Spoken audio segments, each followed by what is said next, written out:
শবে বরাত একটি এমন রাত যে রাতে মানুষের জীবনের ব্যাপারে নেওয়া হয় অত্যন্ত গুরুত্বপূর্ণ ও ভয়ঙ্কর সিদ্ধান্ত।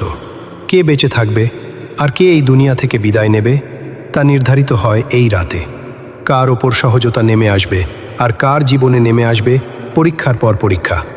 কার রিজিকে প্রশস্ততা দেওয়া হবে আর কার জীবন দুঃখ, সংকট আর অস্থিরতায় ভরে যাবে। কে গরিব থেকে ধনী হবে আর কার জন্য শুরু হবে বিপদের নতুন অধ্যায়। আর কার কার নাম লিখে ফেলা হবে মৃতদের সেই তালিকায়, যেখান থেকে ফিরে আসা কারো ক্ষমতায় নেই। প্রিয় বন্ধুরা, যদি আজ রাতে আপনার নামও সেই তালিকায় লেখা হয়ে যায়, তাহলে কি এই রাত আপনার কাছে সাধারণই থাকবে? আজকের এই ভিডিওতে আমরা শবে বরাতের শুধু কিছু রীতি রেওয়াজ নয়, বরং এর আসল হকিকত তুলে ধরব। এই রাত আসলে কি? কেন এই রাতে মানুষের আমলনামা বদলে দেওয়া হয়? এই রাতে মানুষের ব্যাপারে ঠিক কি সিদ্ধান্ত নেওয়া হয়?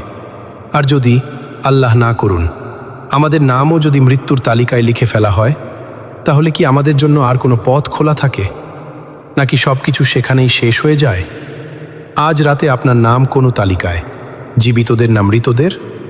পুরো উত্তর জানতে ভিডিওটি শেষ পর্যন্ত দেখুন। কমেন্টে আপনার মতামত অবশ্যই জানাবেন, আর এমনই গুরুত্বপূর্ণ ভিডিও পেতে চ্যানেলটি সাবস্ক্রাইব করতে ভুলবেন না। শবে বরাত, আসল ঘটনা ও হকিকত।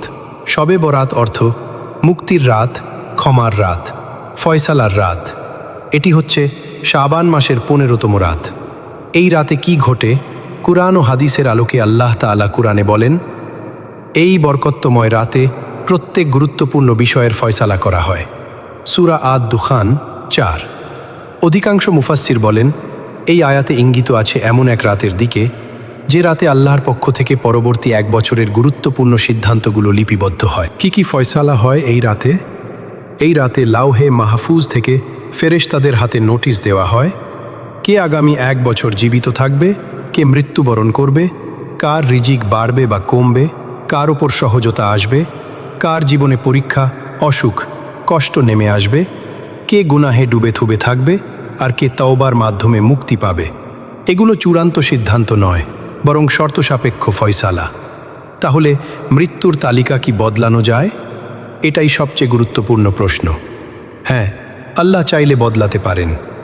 রাসূল সাল্লাল্লাহু আলাইহি ওয়াসাল্লাম বলেছেন, দুয়া তাকদীরকেও পরিবর্তন করে দেয়। তিরমিজি। অর্থাৎ যদি কোনো বান্দা খাঁটি মনে তওবা করে, আল্লাহর কাছে কান্নাকাটি করে, গুনাহ ছেড়ে দেওয়ার দৃঢ় নিয়ত করে, তাহলে যে ফয়সালা লেখা হয়েছে তা